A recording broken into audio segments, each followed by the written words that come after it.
모세의 오경을 믿잖아요, 그죠? 구약을 못 믿고 그 다음에 그 선지서를 믿지만 교회 시대를 인정 안 해요.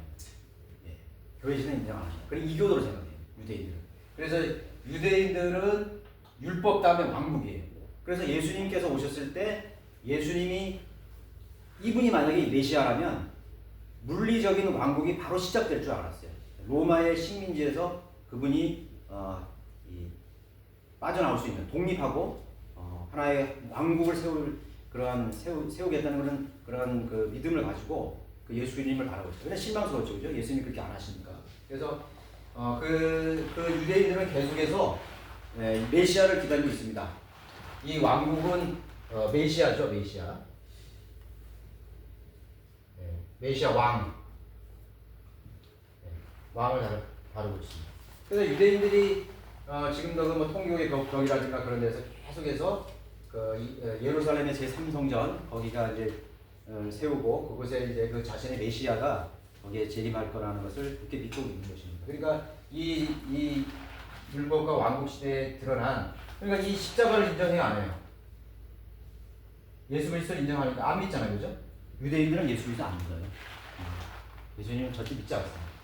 그분을 성육신 하나님을 절대로 믿지 않습니다.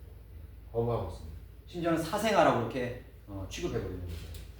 그 다음에 후천년주의 관점이라는 건 뭐냐면, 후천년주의 관점이 오늘날의 기독교의 관점이에요. 대다수의 관점입니다. 그러니까 후천년 관점이라는 건 우리가 구약시대를 또 이렇게 나누잖아요. 구약시대를 우리가 아담으로부터 에덴 시대가 시작됐죠. 그 다음에 에덴에서 아담이 타락함으로써 양심시대가 있었습니다. 에덴으로부터 양심시대가 있었고, 그 다음에 율법 시대가 있었죠. 이렇게 크게는 세 가지, 보통 여기 중간에 족장 시대도 들어가요. 그 당시에 들어가지만 크게 에덴, 양심, 율법 이렇게 나누는 후천년주의가 있어요. 그 다음에 교회 시대도 인정하죠. 예수 그리스도의 십자가의 그런 예수 그리스도 인정하죠. 후천년이. 그 다음에 대환란을 인정하고, 그 다음에 이게 중요한 것입니다. 교회의 힘으로, 교회의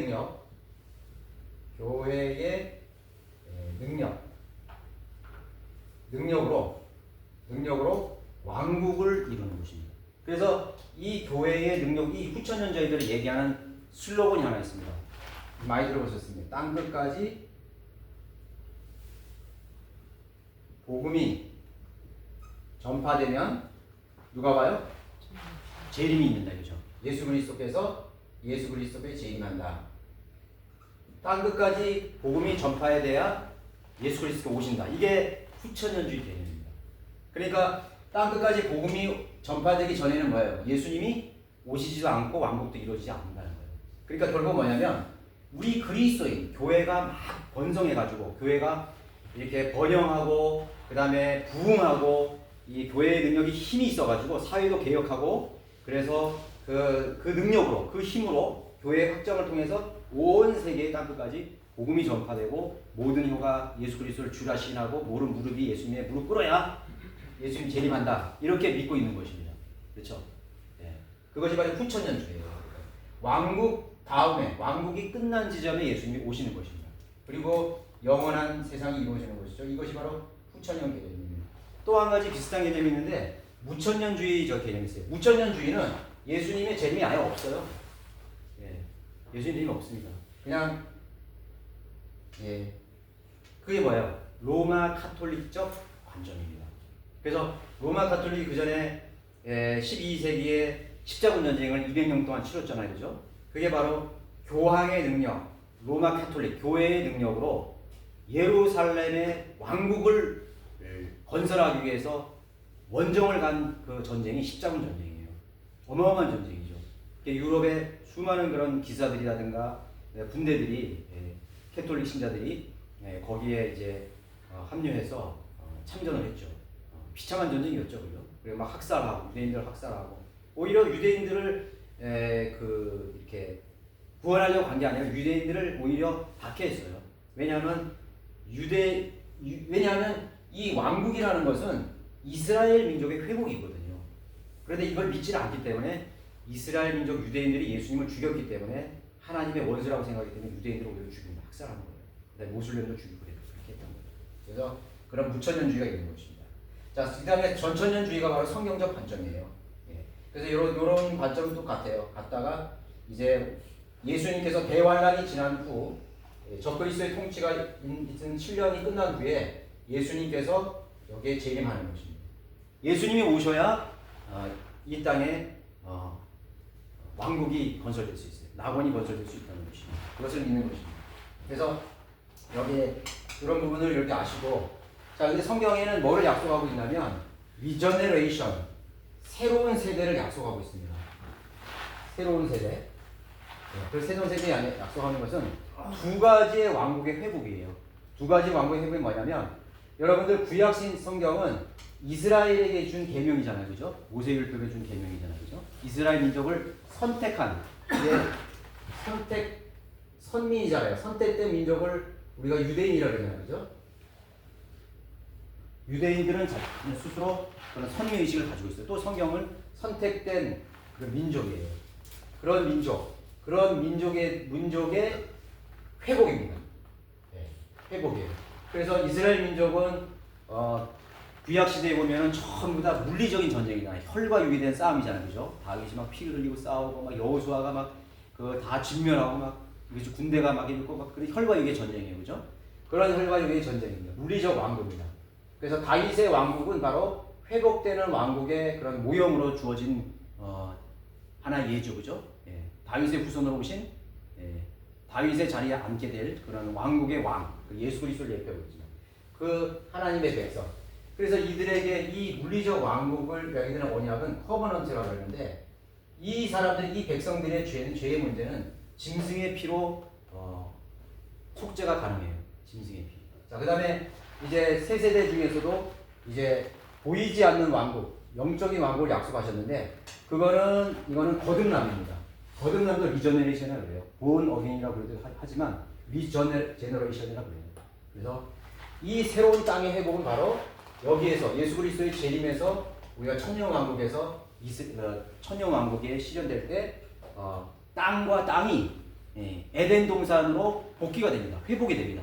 그래서 사자와 뭐 호랑이가 서로 손 놓고 뱀이 물지 않고 그런 이사야 그런 그 말씀이 있잖아요, 그죠? 그것이 바로 이 회복입니다. 그래서 이스라엘 민족이 에덴의 그런 하나님께서 하셨으면 그 낙원의 회복, 그런 정말 눈에 보이는 그런 지상 천국 말하자면 그런 것들이 왕국이 예수 그리스도의 재림으로써 인자의 재림으로써 이루어지는 거예요. 그 다음에 이제 이스라엘이 배교했잖아요. 여기서 이제 이스라엘이 예수 그리스도가 오실 때 여기서 이제 예수 그리스도를 십자가에 못 박혀 배교했습니다. 하나님을 떠났어요. 진리를 떠남으로써 하나님께서 잠깐 이스라엘을 버리십니다. 그러니까 심판하십니다. 그 기간이 뭐냐면 교회 시대인데, 여러분 이 교회 시대 2000년 동안에 1948년까지 이스라엘이 자기 땅에 있었나요? 안 있었잖아요. 예수님이 돌아가시고 AD 70년에 로마 제국이 와서 이스라엘 민족을 다 전 세계로 다 흩어버렸어요. 그래서 디아스포라, 전부 유럽, 아시아로 다 이렇게 다 퍼져버렸죠. 그래서 1948년까지 거의 2000년 동안 나라 없이 떠돌아다녔던 것이죠. 그게 징계의 기간이에요. 왜 예수님이 배척했기 때문에. 그래서 등장한 이 왕국이 바로 이 교회, 영적인 왕국이에요. 영적인 왕국. 그렇다고 하나님께서 이스라엘의 물리적 왕국을 포기한 것이 아니에요. 이 교회 시대가 끝난 지점에서 마지막 대환란이라는 이스라엘이 받는 징계가 있습니다. 이게 야곱의 환란의 때, 바로 이스라엘이 고난의 때입니다. 고난의 때를 겪은 다음에 예수님이 재림, 이스라엘을 회복시키는 것입니다. 그런데 이제 여기 그 동안에 2000년 동안에 새로운 왕국이 하나 등장하는데 그게 바로 교회입니다. 교회. 이 물리적인 유대인 선택받은 백성이 새로운 백성으로 대체됩니다. 영적인 그런 거듭난 하나님의 아들들, 이 교회로 대체가 됩니다. 새로운 것이 등장하는 거죠. 대체되는 거거든요. 그래서 여기는 이 언약이라는 말을 쓸 때 단어가 틀려요. 여기는 커버넌트라고 그러는데, 커버넌트, 여기는 테스타먼트입니다. 테스타먼트라는 거는 테스타먼트라는 거는 이게 어떤 뜻이냐면 유언이라는 뜻이 있어요. 유언. 유언은 죽은 사람들이 남기는 유언이잖아요. 그죠? 그러니까 예수 그리스도의 피로 맺은 언약입니다. 그래서 예수 그리스도의 피로 거듭난 언약으로 새롭게 등장한 왕국의 자녀들, 나라의 하나님. 그래서 이걸 하나님의 나라를 부릅니다. 하나님의 아들로 부르는 것입니다. 이 이 민족은 이스라엘 민족 한 덩어리를 하나님의 아들이라고 불렀어요.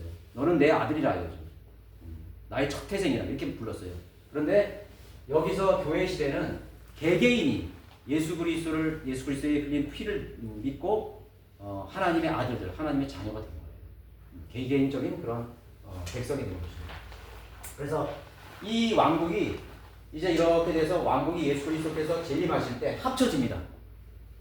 그래서 이 천년 왕국이라는 것은요, 물리적인 왕국과 이 영적인 왕국이 합쳐지는 거예요. 합쳐져서 그 왕국이 이루어지는 겁니다. 네. 이것이 성경의 약속이에요. 여러분, 시편 85편 10절 한번 보십시오.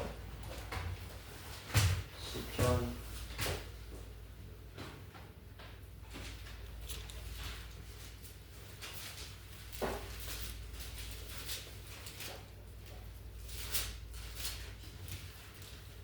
거기 보시면 자비와 진리가 함께 만났고 의와 화평이 서로 입맞추었도다. 자비와 진리가 함께 만난 거예요. 그 다음에 의와 화평이 서로 입맞추었도다. 자, 우리가 지금 여러분 예루살렘에 예수님께서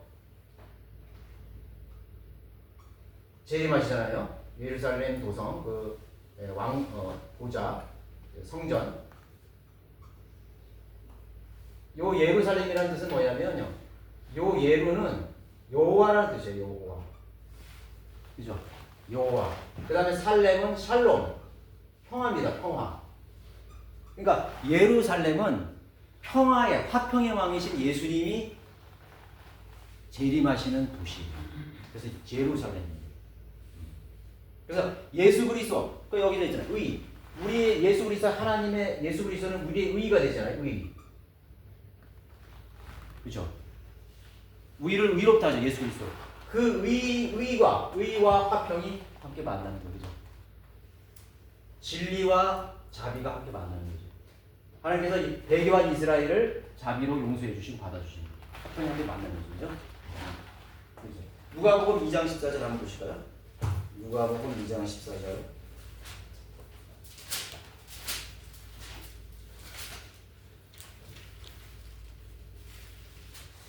예수님께서 출생하셨을 때, 성육신하셨을 때 하늘에 있는 천사들이 이렇게 선포했습니다. 지극히 높은 곳에서는 하나님께 영광이요, 땅에는 화평이요, 사람들에게는 호의로다.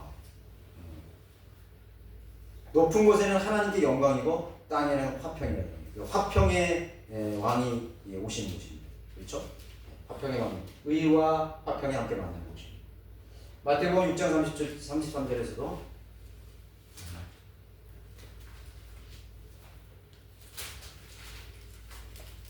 6장 33절.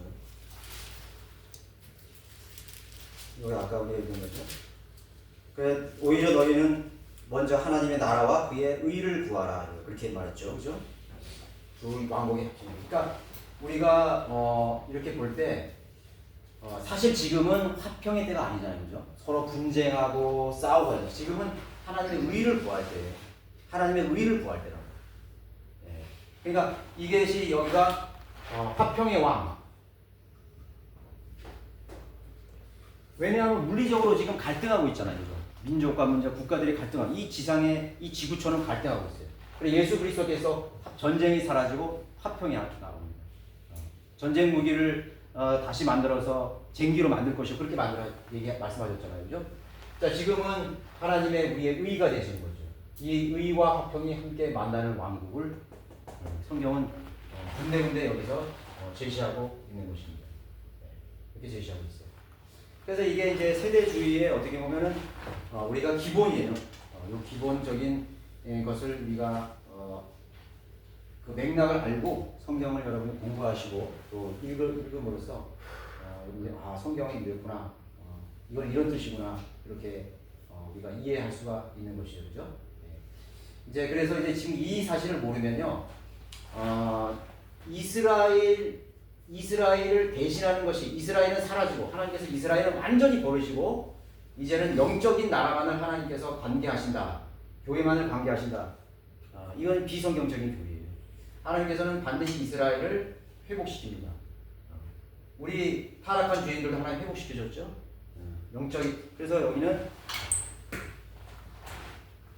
여기는 이것을 뭐라고 하냐면 이 교회의 이 왕국을 말하는 하나님의 나라예요. 그리고 이거는 천국이라고 합니다. 하나님께서 침례 요한이 왔을 때 유대인들에게 뭐랬어요? 천국이 가까웠다 그랬잖아. 하나님의 나라가 가까웠다 그러지 않았어요? 천국이 가까웠느냐. 그러니까 유대인들에게는 천국, 이 물리적인 나라, 킹덤 오브 갓이에요. 킹덤 오브 갓. 하나님의 뜻이 하늘에서 이루어진 것 같이 땅에서도 이루어진다 이거예요. 땅에 세우는 그 나라, 킹덤 오브 갓입니다. 그래서 천국이에요. 천국이죠. 그래서 이 마태복음 같은 경우는 천국 복음의 복음이에요. 천국 복음이 제시된 대표적인 그런 복음서가 마태복음입니다. 그래서 마태복음에 보면은 믿음으로 의롭다 되는 것보다도 행위로서 선한 일을 하고 율법을 지키고 또 마음이 온유하고 마음이 가난하고 그러면 하나님 나를 볼 것이요, 그죠? 그런 우리가 산상수훈에서도 그 천국 본명이 나타나잖아요. 그런 부분들이 많아요. 그래서 행위를 통해서 내가 얻을 수 있는 의. 그래서 이 물리적인 나라. 그러나 하나님의 나라는 먹고 마시는 것이 아니라고 했죠.